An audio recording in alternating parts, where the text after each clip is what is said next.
There she is. Hey, Meg. Hi, Meg. Hello. All right. Game on? No, I don't have Oh, here, sound. yeah. Yeah, Technology. you sound great. Super. Looks like we got 18 participants too, right? Yeah, no kidding. Wheat. Okay, mic check, 1 2 1 2. Mike, we'll go with you first because you're Mike. 1 2 1 2. John, 1, 2, 3, 4. overachiever. Meg, 5, 6, 7, 8. all right, there we go. Cool. All right, I think we're ready. We got some folks that have all joined us, and all the panelists are here. So thank you everybody for joining Morphose's monthly Zoom roundtable. This topic is on how Montana athletes train and stay active in the winter without getting injured, or a variation thereof. I'll just kind of set the table. We have Mike Foote, John Fiore, and Meg Fisher, all amazing athletes, and in some way, capacity or another, involved in the athletic industry and physical therapy. Mike, do you want to just go ahead and introduce yourself to the folks that might not know exactly who you are and how awesome you are?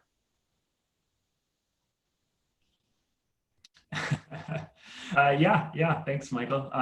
Yeah, my name's Mike Foote. I live here in Missoula, Montana. I am currently looking out my window at a whole bunch of new snow that we've been getting here, and enjoying a lot of skiing this time of year. I am a professional mountain endurance athlete is probably the closest title I can find. I do a lot of ski mountaineer racing and training in the winters, a lot of ultra marathon training and racing in the summers. I've been doing that for over a decade. I'm on the North Face team, and yeah, just love using my my own human power to explore far reaches in the mountains and connect point A to point B through incredible terrain, and kind of follow that sense of curiosity. And it's been a process that I've just really dove into for almost 15 years now, and it's been a really great journey. Right on. Sounds like you keep very busy. John, who are you? Yeah. John Fiore. I'm a physical therapist. I own Sapphire Physical Therapy, and I'm an amateur athlete through and through. I got my start in running when I was a teenager, and then gravitated towards cycling and did a lot of road bike racing for several years, and then started doing cyclocross competitions quite a bit, and then came back to running, trail running specifically, about 12 years ago. I just sort of yearned for exploring new places, and away from paved roads, and away from places you could take bicycles, wilderness areas mainly.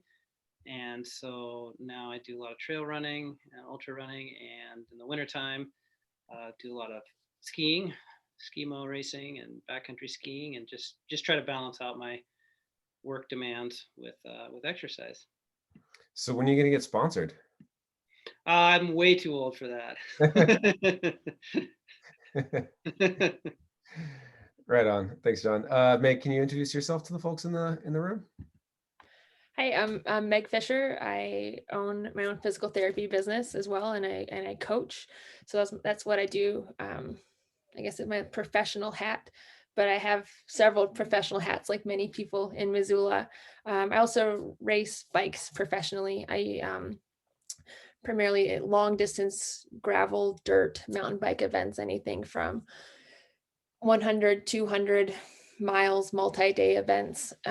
Prior to that, I raced for Team USA for 10 years, where I've earned 10 world championships and 2 trips to the games. I was in London 2012 and Rio 2016, where I earned gold, 2 silvers, and a bronze across those races. I love living in Missoula, just like Mike said, looking at a ton of snow. When I'm not riding my gravel or mountain bikes, I've got fat bikes. And of course, I've got a dog that loves to get out and helps me get out and is extra inspiration. I love Missoula and the inspiration that comes from the community here. That's quite the introduction. I think you should go like this. Brush a little of that dirt off your shoulder, Meg. Cool. Well, thank you guys. Really appreciate taking the time out, and we'll get the conversation started. So I think the obvious question right now, given the Arctic vortex, I think this is considered an Arctic vortex that we just experienced. How do you stay motivated when it's 0 degrees out? What do y'all do? I need to know. I need help.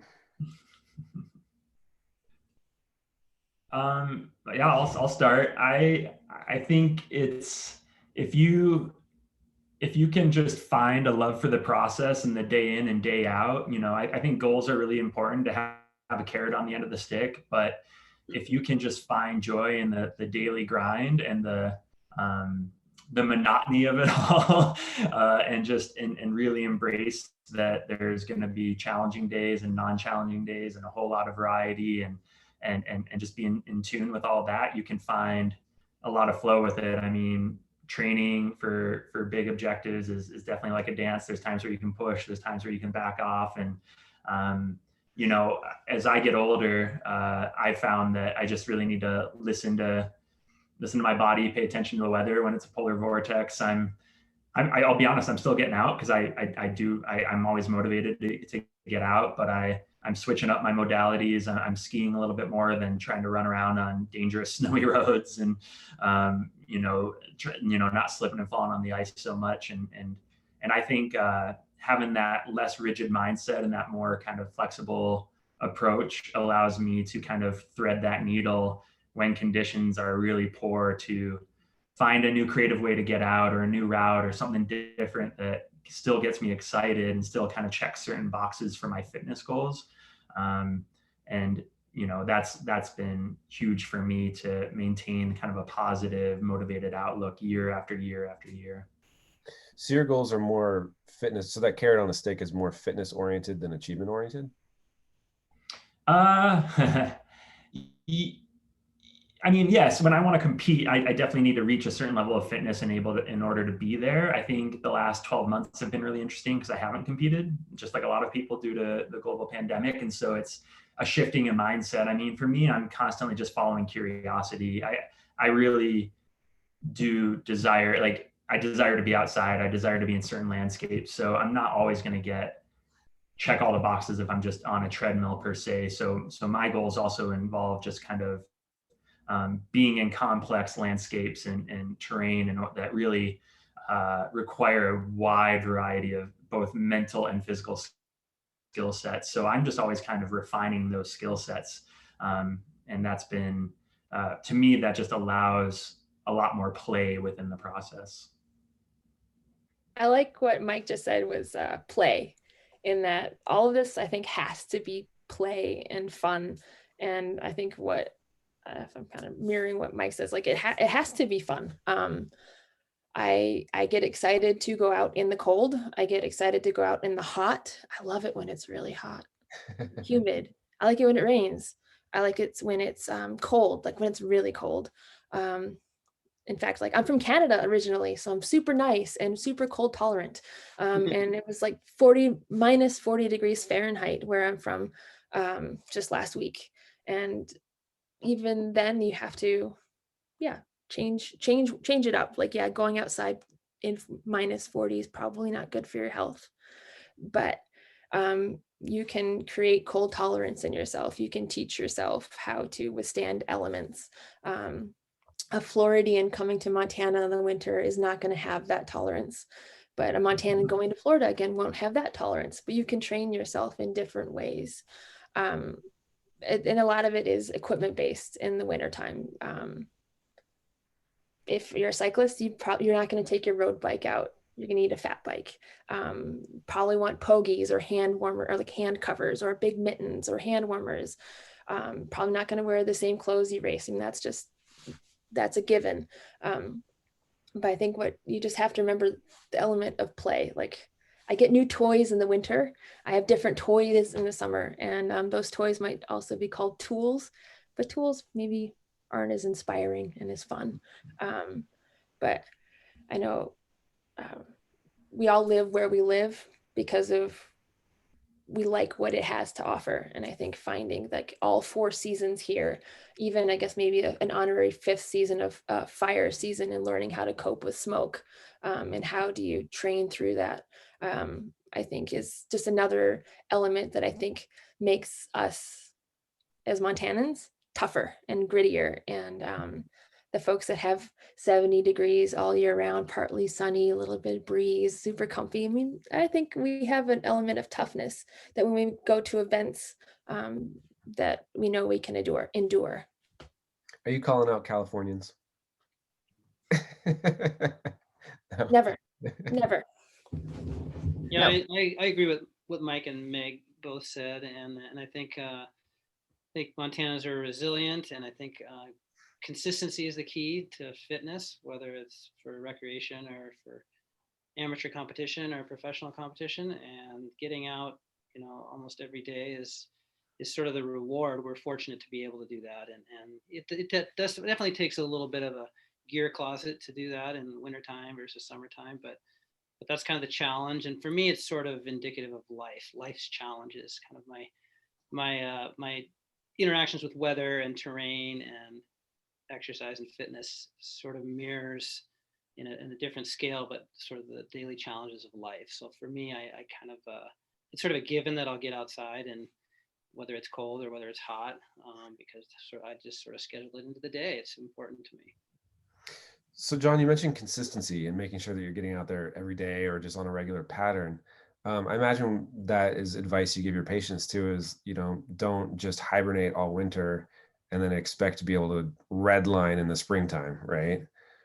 Yeah, no, that's totally right. Just and understanding kind of what it takes. If I'm a runner in the summertime, and then I snowshoe in the winter, or I ski in the winter, or play hockey in the winter, I also need to be aware that I'm using my body in a different way in the winter time. So you can't just jump into springtime and start running 20, 30 miles a week. So there's winter also, along with wintertime sports, comes conditioning for the spring and summer. I'm always thinking of, okay, what's coming next season, and trying to prepare my body for that, so it's not such a shock. Because we go from, as everybody knows, in Montana, we go from weather like we're having right now. I was thinking probably 6 weeks from now we'll be running on muddy trails, and there'll be buttercups coming up and things like that. So it's a pretty quick transition. Our bodies don't transition quite as quickly as the weather, so I think it's important to be consistent, but also to be thinking about the next season and planning proactively for that, just like we tell our patients. Yeah, so I was going to say, so how do you translate, so specifically John and Meg, I mean, and everybody here is an exceptional superior athlete, and you guys have patients that are not nearly at the level or performing at the level that you guys regularly do. So how do you get them and coach them to be their best, most active, fit, mobile self, with at the same time being sympathetic that, or understanding that they're not going to go quite as hard as you guys? One thing I do is a lot of times I share my mistakes with my patients. Okay. To show that I've made lots of mistakes in my training, and I've had injuries in the past, and I explain to them kind of that process, so they know that they're not alone, that they're not unique in either recovering from an injury or trying to prevent an injury or reduce the risk of an injury. So I share my vulnerability and my mistakes. That's one thing I do. One of the things I suggest is that we're all athletes of life, and we're all working really at 100%. And so just because somebody might go faster or lift more or run more or bike more doesn't mean that they're not working at 100%. So earlier in my career, I worked in a hospital setting, and I would work with individuals who were like days or weeks out past a stroke. So they basically have a brand new body, maybe hemiplegia. So they're paralyzed through half of their body, and we'll be on basically a recumbent stepping machine. And then I would have them go through intervals, and ask them to do interval training and say, this is the exact same thing we do on the national team. like working for 10 seconds hard and then resting for, a few seconds, 50 seconds, and then doing these on off intervals. And I found even my 70-year-old, 80-year-old patients would just be super inspired and thrilled to see what they're still capable of, despite having this new body that's brand new to them and in many definitions less capable. And I think I try to carry that through to the more sports medicine, orthopedic based physical therapy I do now, in that I guess I'm able to bring this resume of having been with the national team and training at that level and saying, like, you're doing the exact same thing I do. We can only all work to 100%. And again, just because someone's is different than someone else doesn't belittle or minimize the effort that you're giving. And I think it's important what John said, to share your vulnerabilities, but then, be that extra source of inspiration and energy that they might need to explore what they're capable of now. That makes a lot of sense. That's really great.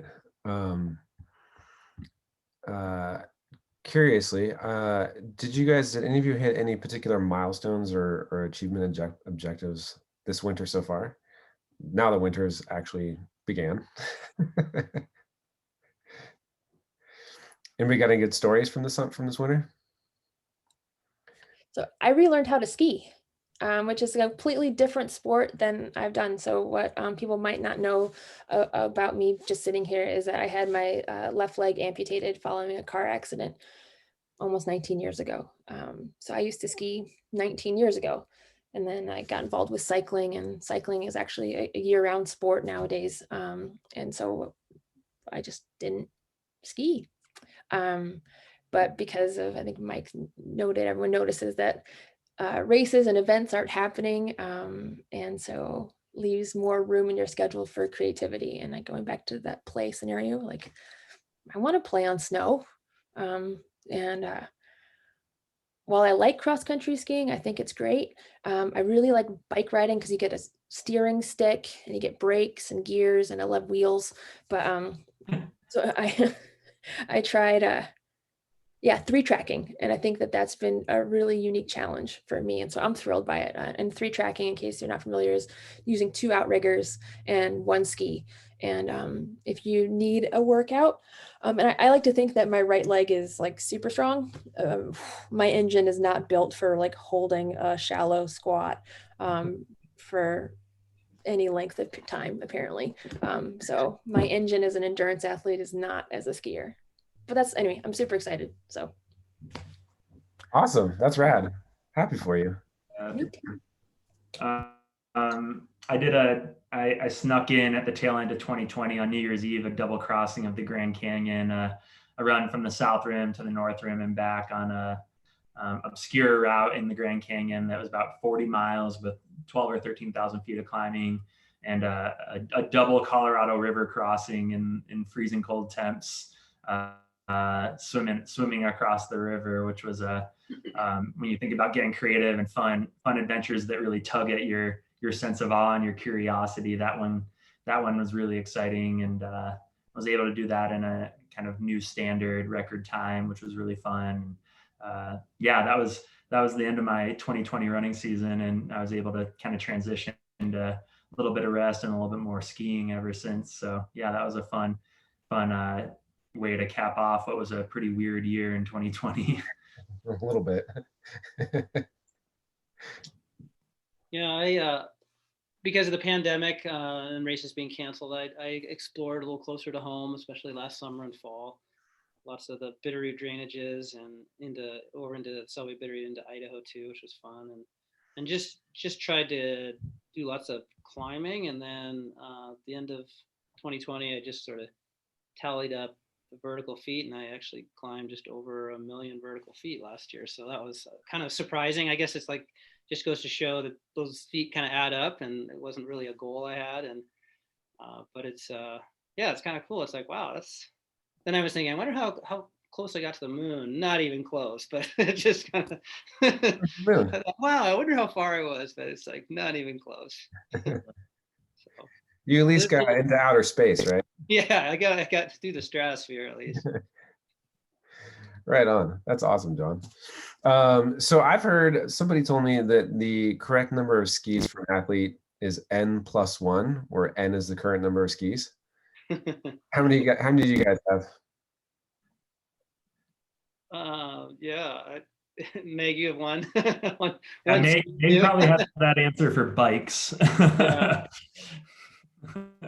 I have a stable of bikes. Yes. They have their own house. Yeah. N+1. Yeah. Garages are not for bikes, or not for cars. They're for bikes. Yeah. Gotcha. Yeah, my truck doesn't fit in my garage. It's full of skis and bikes. I think I have a couple pair of cross country skis, 2 pair of Skimo race skis, and 2 pair of backcountry skis, 3 pair of backcountry skis. So I have a lot of skis. But I have what John has plus more. We'll just leave it at that. Right on. So what's left on the winter agenda for you guys?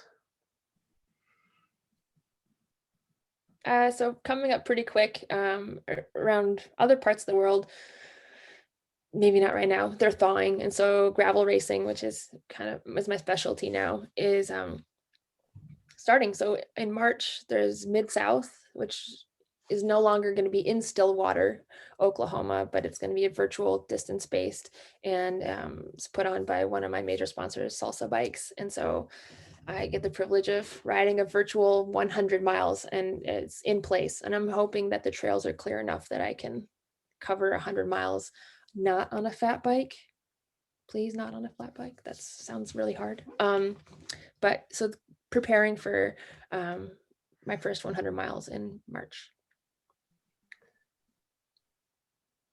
Awesome. So you say virtual. I'm confused. Yeah. Yeah, so what it is, it's basically a lot of what the cycling events, and I assume some of the running events, is that you can all be tracked via GPS. And so it doesn't have to be online, like on a trainer or on a treadmill, where you clock that mileage or time. But it's more in like, you can make your own route. You can choose your own 100 miles, or whatever distance you choose, and then upload that GPS file to the event. And that's what a lot of things, like there's the Giddy Up challenge, which is coming up pretty quick, which is also a running challenge through Rebecca Rutch's Be Good Foundation. And it's all about elevation. Can you climb the elevation of Everest in a day? And some people do that on their feet. And again, I'm just going to plug Wheels. It's this really cool invention that I think people would really be pleased with if they gave it a go. And so people can choose a one climb. So whether it be here in Missoula, like Mount Sentinel, and so you climb up Mount Sentinel a number of times to eventually total the elevation climb of Everest. And you can do that wherever you are. So if you're in Texas and the highest thing is 10 feet, you can climb 10 feet over and over again. Sounds thrilling. Yeah. Maybe they'll teach us about fire next. Probably. Wheels and fire. Yeah, probably. Yeah. The sky's the limit. Right on. I'm just having fun right now, exploring a lot of stuff in the backyard and waiting to see what races will come this summer, and just being patient about it and just see what opportunities present themselves. I'm signed up for a race over in France in August. I may or may not go to that depending on where we're at, but a 90-mile trail run over there in and around Mont Blanc and Chamonix, France. And I'm excited for that. And then we'll definitely be filling in fun competitions or objectives between now and then. But been practicing a lot of patience this last year, and will continue to do so in the coming months. Yeah, this year has definitely taught us patience. Anything else you guys want to share before we open up the Q&A for the audience? No? Cool. All right, audience, it's your turn. You should have a Q&A button at the bottom. So feel free to toss your questions in there, and we can all see them. We'll just power through them. Not all at once. It's really stifling when people ask all the questions at the same time. So, Well, Meg, I've got a question for you. So I know you're pretty involved with the rut. Is it true? Yep. Yeah, I'm the race Yep. director of a race called the Rut Mountain Runs. Correct. Correct. So have you given any thought of that becoming a virtual in-place event, or is that something that might still go on later this fall? Yeah, it's a large event in Big Sky, Montana, for those who aren't familiar with it, and we're leaning into making it a great in-person event this year. We're really hopeful that we'll be in a position come Labor Day weekend, which is when we hold it, that we can bring people together. Of course, there will be lots of things that will look different, and a lot of certain protocols will take to limit any sort of people getting together too much. And I mean, there's what's been great about the last year is there's been a lot of opportunities to learn from other events and see what other events are doing to get our feet under us and know how to put on a really safe event amidst a pandemic. And I'm definitely keeping my fingers crossed that we can host it in September. And obviously, if we can't, we'll pivot to a virtual event like the one that you're doing, where people can do their events in place. And I would recommend that to people. I mean, it's actually been really cool. I wasn't sure that virtual events would be that much fun, but they've been great for me to find creative ways to stay motivated when we talk about staying motivated in the winter. And even though it's virtual and digital, creating that sense of community, it's been a good plan B that's actually been pretty effective. Yeah. Well, awesome. We actually have 3 questions. So Allie asked, what types of performance testing do you engage in throughout the year to optimize your training efforts and program? John, do you want to answer that? For myself, I probably should be more structured with my training, and I have some certain time goals. When I'm skiing on skis, I know the fastest time I've reached the top of Snow Bowl, for example. So if I'm doing a hard effort, I have that in the back of my head. But a lot of times I just again for me, because I'm not a professional athlete, the time I'm exercising is sort of a release for me. So I probably should do more intervals. I do intervals when I'm training for a goal, but like this morning when I was skiing, I went hard the first hour, and then I was just looking for powder. So then I was just having fun. So again, that play time of it. But I use time goals and intervals, and I use my heart rate and how quickly my heart rate decreases or lowers after an interval. That's how I kind of gauge my fitness, how quickly I recover after a hard effort. So that's kind of the personal testing I do for myself. Cool.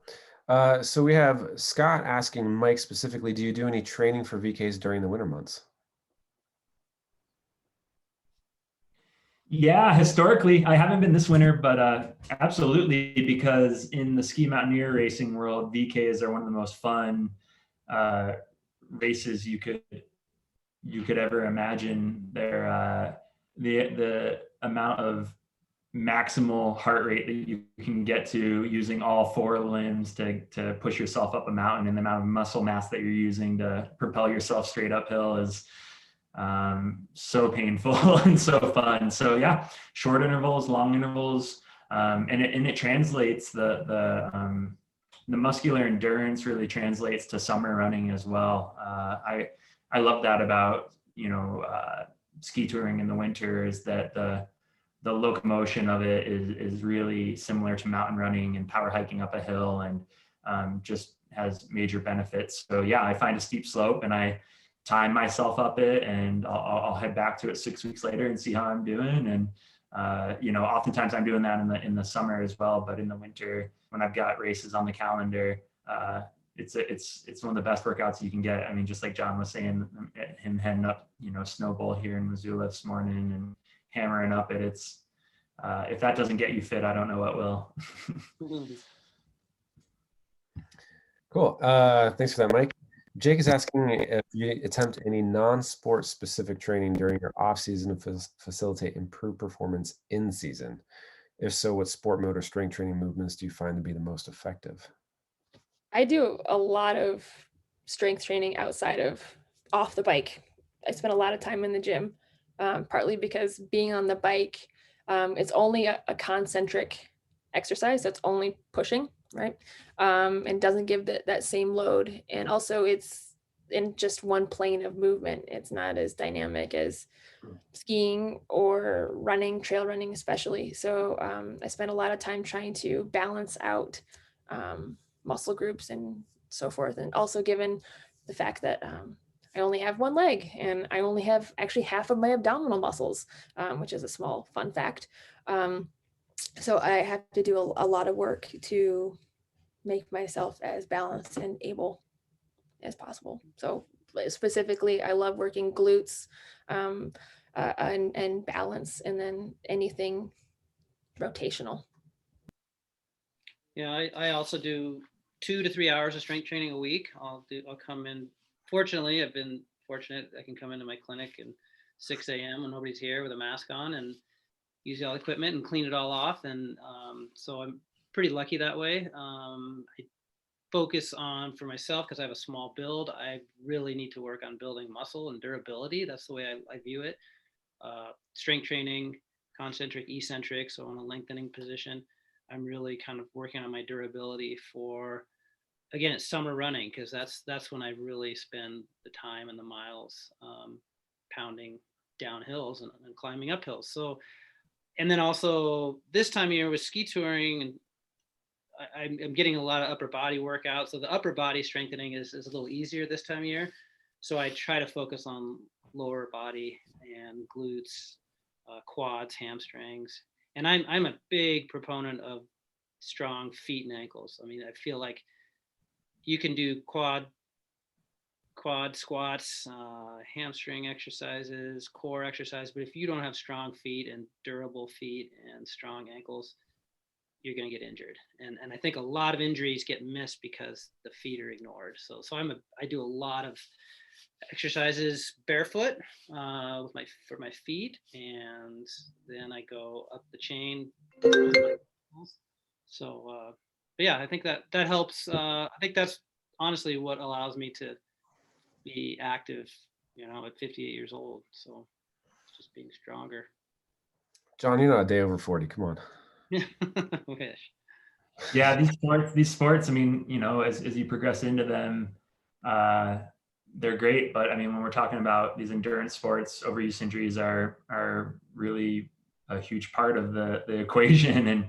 And I definitely, I mean, I do the exact same thing well, maybe not the exact same workouts, but I prioritize strength training and resistance training and heavy lifting, just like Meg and John do. And yeah, I think for me, that's a type of cross training, but more just complementary to the goals. I mean, it's in line with my goals, and it helps me to be more durable. And in the mountains or any sort of endurance event, like durability is speed. I mean, if you are able to stay consistent in your training, and if you're able to be structurally sound and transmit your power and endurance from point A to point B, that's all due to that health and that strength that you've built through those things. So it's I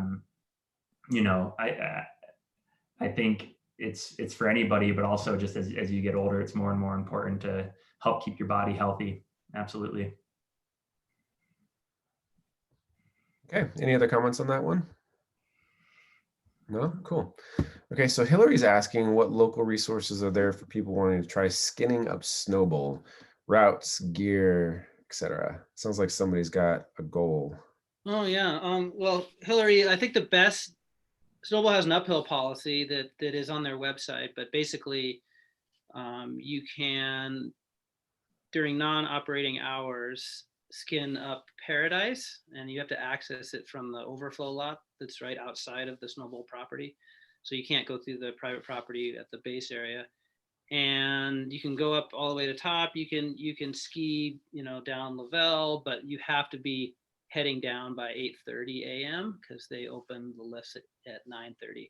And usually the ski patrol, if you lose track of time, are very polite and just kind of remind you, hey, it's time to head down.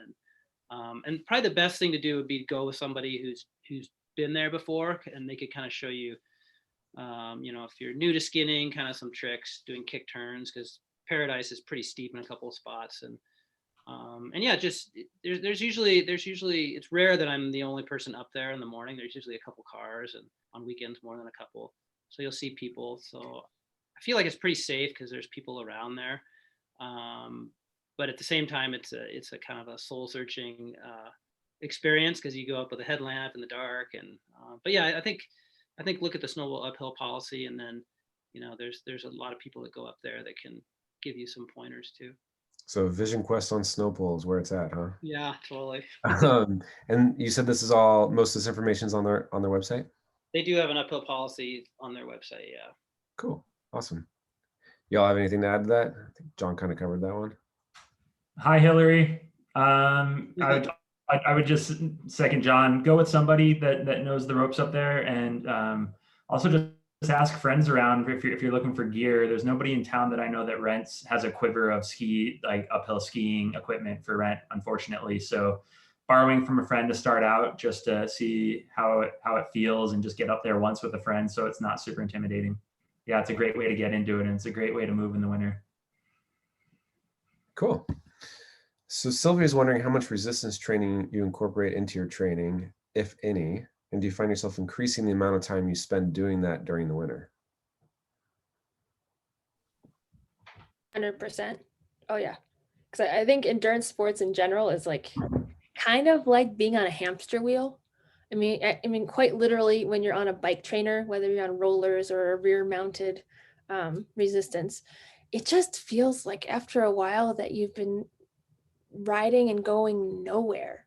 And I think the monotony of training through the winter can be what gets people down. And so I choose to use resistance training for all the things before mentioned, as far as the resilience and longevity and being able to sustain the challenges and stress that comes during the spring, summer, and fall.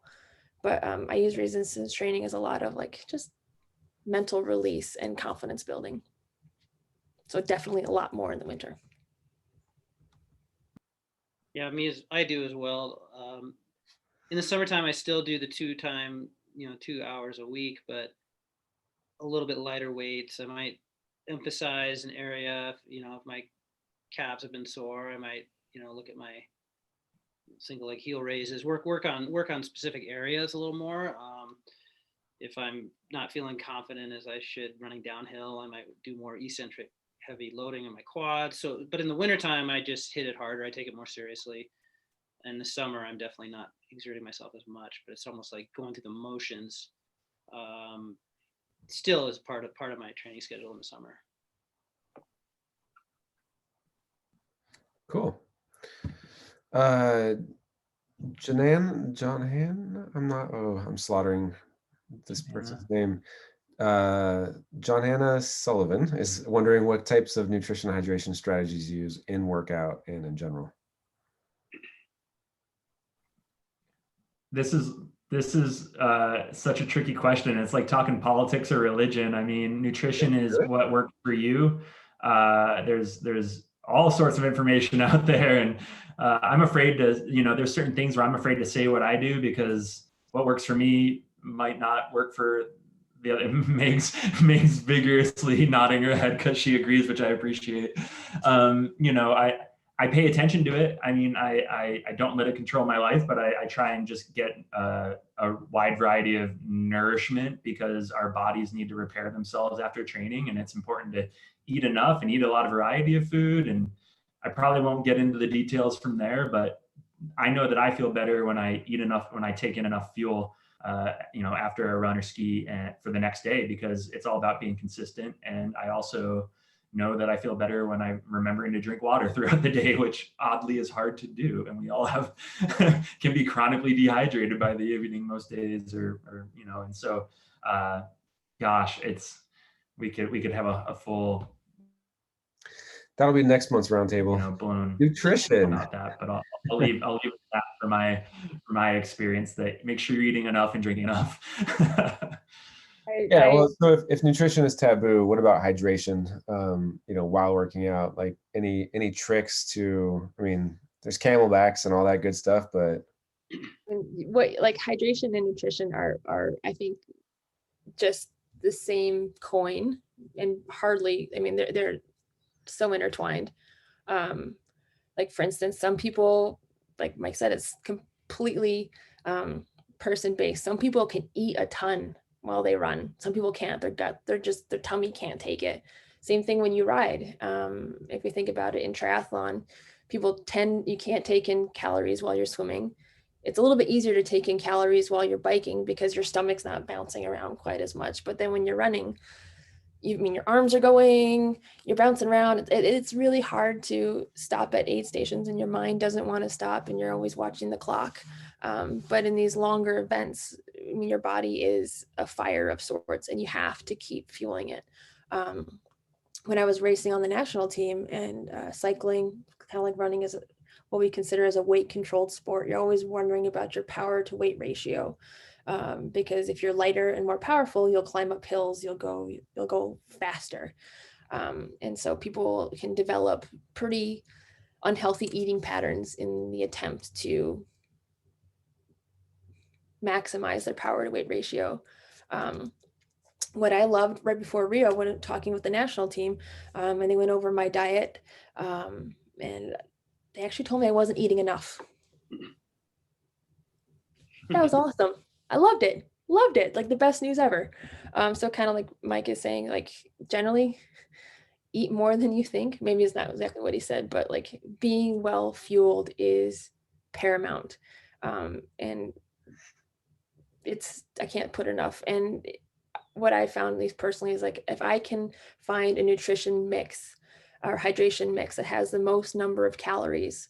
So every time I reach for that bottle, because that takes work, it takes me out of my position, or bike handling, so forth. Like I want everything I take to be most calorically dense. And so I look for my hydration to carry a ton of calories. So I think that can be a way of bridging the gap to what that question might be getting at. Yeah, I agree that it's a pretty personal topic for athletes or individuals even who aren't athletes. But I think obviously eating a whole food diet, varied diet is important. It's the challenge is when you get home from work, do you really have the time, energy to create a meal from scratch? That's what I struggle with personally. And then it's real personal. I don't tolerate drinks like Meg, you mentioned, a high caloric dense drink. I don't tolerate that running. It just upsets my stomach. So I just drink water, and I take S caps, which are kind of an electrolyte cap. After a couple hours, I'll take 2 of those, and especially if it's hot. And I also struggle with not eating enough when I'm training or when I'm racing.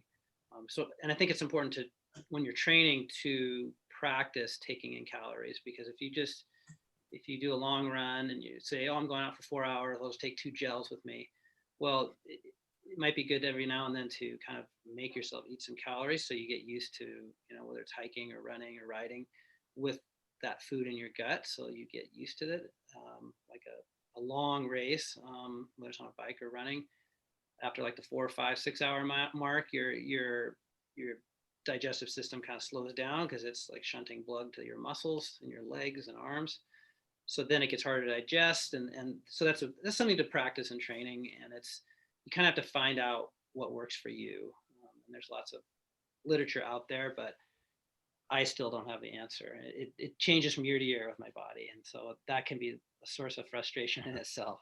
Like it ranges from gels early on to Snickers bars to maybe cashews later. It's like or whatever. You go to an aid station, and it's 60 miles into a 100-mile race, and you eat whatever looks good. And if nothing looks good, you better eat something. And that's it. It changes from week to week, from year to year, which is, for me, very frustrating. But that's part of the challenge. Well done, you guys. You navigated that one very diplomatically. So that wraps up the questions that are outstanding right now. We'll kind of give a last call to the audience in the room. If you guys have any questions for Mike, Meg, or John, now is the time. And we can just tell ice climber jokes between now and then. Okay, we got another one. Sylvia is wondering how much of your training plan is based around altitude. Do you have a certain goal as to how much time or how many miles you train at those higher altitudes? Ooh, No. I can answer that Yeah. for my goals. I train, or I've chosen some races at really high altitudes. I had an objective in Nepal last year. And so those sorts of things are really important. Living in Western Montana, it's actually quite low. I mean, we're at 3,200 feet here. You know, the reality is the short answer is I don't try. I mean, I have to really change my lifestyle in order to live at altitude. I need to live in Colorado, or, you know, if in the summers I can get up high and train, that's great. But the reality is, fitness is king when it comes to being able to be ready for altitude. If you can just be physically fit and healthy, that will prepare you best for any sort of altitude endeavors. There are benefits to it, but if you have to rearrange your entire life and upend your routine and your relationships to do it, then it starts to lose a lot of its effectiveness. I've played with that balance a lot over the years with races that are in Colorado, or, like I said, over abroad at higher altitudes. So I always just go back to, like, living a healthy, consistent lifestyle gets me to be in a fitness state that allows me to be prepared for altitude, and carrying, you know, the physiology of just having more blood cells in my system, red blood cells, to carry that oxygen, comes from fitness. And sure, you can get a little bump from the altitude, but only if it's somewhat convenient should you be adding that sort of thing. And so I'm always asking that question: is this just going to tire me out and make me, is it taking away from the actual trajectory of my goals, or does it fit in line? So it's a bigger question, but the long and short answer is, if I can integrate it at times by getting at altitude, great. But otherwise, it's like a second tier question to just trying to be consistent in my training. I 100% agree with that. Like, again, when we're national team on bikes, it's really nice because we have a power meter. And so we can very quickly determine how much power we're generating, which I guess runners can kind of extrapolate from heart rate or distance or speed. But biking has all these really neat metrics like built into the computer in front of you, and you can map this graph of how your cadence and watts and elevation and speed and heart rate, all those variables behaved. And when you're at altitude, you can't push as much power. You can't hit the same metrics. Like, you will be more powerful and a stronger athlete at sea level. Like, you will generate a larger engine, and then you try to take this really large engine and then you take it up to altitude. So it kind of comes to the point, well, my event is at altitude. Like, I'll be racing Leadboat this year. I mean, I've tried to race Leadville several years in a row. And so, okay, well, if I can't get to Leadville, which is really high up there, like, I need to spend at least a week there to acclimatize, because there's this a minimum, because there's this thing where if I go 3 days in advance, I'm going to feel okay the first day. I can more or less fool my body to perform well on day one, a little bit day two. But as soon as, like, days 3 and 4, I'm going to feel like crap. And all of that strength that I created down here at our measly, awesome 3,200 feet is going to be lost. So I'm either going to come to Leadville the night before, and I'm just going to shock my system and just be like, I've created this and I'm going to give it and I'm going to go. But if I come, like, so that's the hard part where Mike's saying, like, you have to really upend your life. And that's one of the privileges of being a professional athlete. It's like, sometimes you can do that, and your family and your friends are kind of like, give you some leeway. But if you have a full-time job, that's not an option. So I would encourage people, like, you just do the best where you're at. Anyway, that's my long story. Yeah, I kind of do the same thing. And if I, in the summertime, in the wintertime, it's, you know, a little harder to get up high depending on avalanche conditions and everything. But in the summer, I'll try to once a week, sometimes twice a week, because I'm off on Wednesdays usually. I'll try to get up, you know, 8,000 feet, or climb a peak, or run up a peak. And so for me, it's more mental. You know, obviously that's not, once a week isn't going to make a physiological change, my altitude tolerance, but it just kind of reassures me, okay, I'm fine at altitude. And then when I go to a race that's at high altitude, like Meg say, I go there, I race, and I get out of there, I go home. So I'm not there for 3 or 4 days where you get that drop in your energy level and fatigue. So just, it more gets you used to the terrain, the high altitude terrain. I think that fitness and then comfort on high altitude terrain is probably more important than actually adapting and buying an oxygen tent or an altitude tent and sleeping with it and changing your whole lifestyle around it. So Just curiously, what do you guys consider high altitude? Is it 7 and above, 6 and above, 8 and 6 above, and above. 6 and above? That's what it is for cycling, is that's what's considered altitude for our races, is 6 and above. So Cool. And we got another question from Jake. He's wondering how many hours of training seems to be your sweet spot. I think this question is in relation to work-life balance. So considering you have full-time careers, how many hours do you try to get out that actually works for you and doesn't wreck your personal lives at the same time? I'll start by saying that you can run 100 miles off of 8 or 9 hours of running a week. So I think it's important to know that you can bike 100 miles, do a race like Leadville and complete it and feel good, and you don't need to be doing 20 hours a week or 30 hours a week of training. For me, I've definitely designed my lifestyle around training, and, in the summer, and it depends. I mean, 10 years ago was higher volume than it is now, because if I tried to do what I did when I was in my early 20s, it would probably beat me up a lot more. And so it shifts. I get that question a lot. How many miles do you run a week? I'm like, well, it depends on the year, depends on the time of year, depends on my goal. But I would say on average, I mean, looking back over the years, it's about 15 hours of training a week.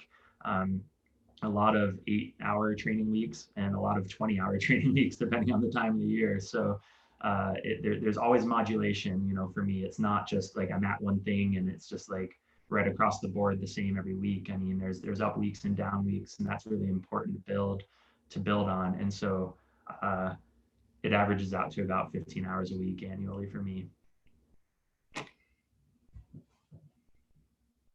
Cool. Thanks, Mike. Y'all have anything else to add to that one? Looks like everybody's kind of nodding in agreement as Mike was kind of talking. same 12 to 20 in the summer, maybe occasionally, but yeah, not any more than that. And I admittedly, I usually go to work Monday more tired than I am on Friday. So I always take Mondays off from exercising, and sometimes Fridays too. I think that's important to take a day off. Unfortunately, I'm working all day, so it's not like a true rest day, but just, the training hours are important, but the recovery hours are even more important, I think, especially as you have more lofty goals or as you get older. Okay.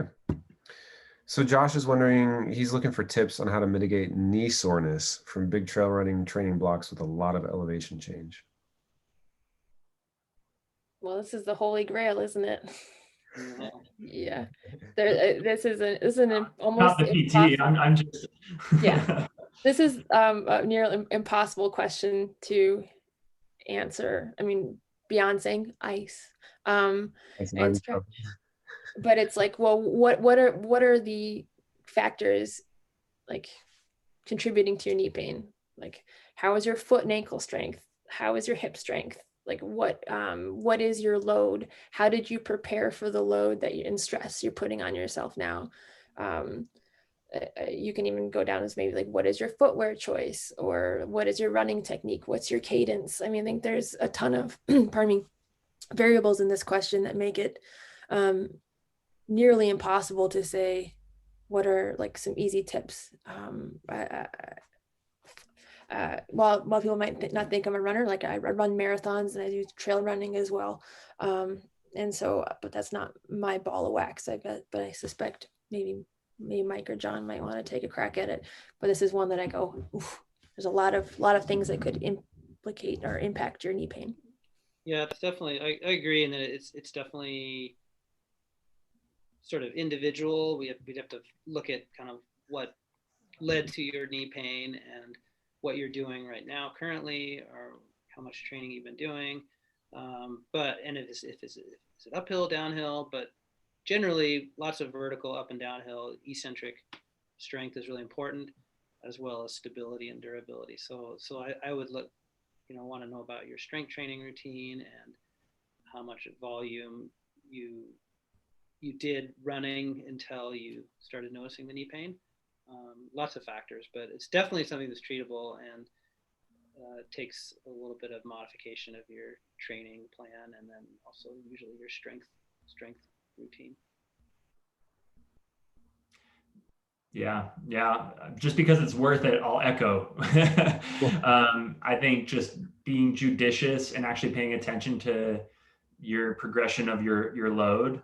So the volume or intensity that you're bringing to your running, and you know, we all know in trail running, there's no mile that's created equal. It's about how much vertical you're doing, the intensity at which you're doing it, the surface conditions, and then yeah, I think when you're looking at how to get out of it, you know, strength training is huge. Building that, you know, strong chassis that will absorb or be resilient to the stress and load you're putting on your body is a good way to get out of that hole. Yeah. Awesome. Cool. Well, if anybody solves that one, put a patent on it, copyright it, trademark it, and make $1 gajillion, right? So that wraps up our Q&A from the audience. Thank you guys so much. Really appreciate you doing this. I believe most folks are probably wrapping up their lunch hours as well and getting back to their patients. Just a reminder, this was sponsored and brought to you by Morphose, gomorphose.com, a brand new interactive 3D home exercise program for physical therapists. I would love for you guys to all try it out and check out what we're all about. And now that we're all on mailing lists, you'll be notified about monthly Zoom roundtables ranging on other topics. Maybe we'll just do a nutrition one next month. I don't know. John will probably talk me out of that, I'm thinking. He said, no, Michael, we're not going there. But cool. Thank you guys again a lot. Really, really appreciate it. I think this is wonderful information for everybody to have. And I'll be downloading and recording this and putting it up on YouTube and Facebook and posting that to our socials so you can share around and spread the love. Thank you. Thanks, guys. Thanks everyone to share this space with you. Thank you so much for the opportunity to join. Totally. Bye.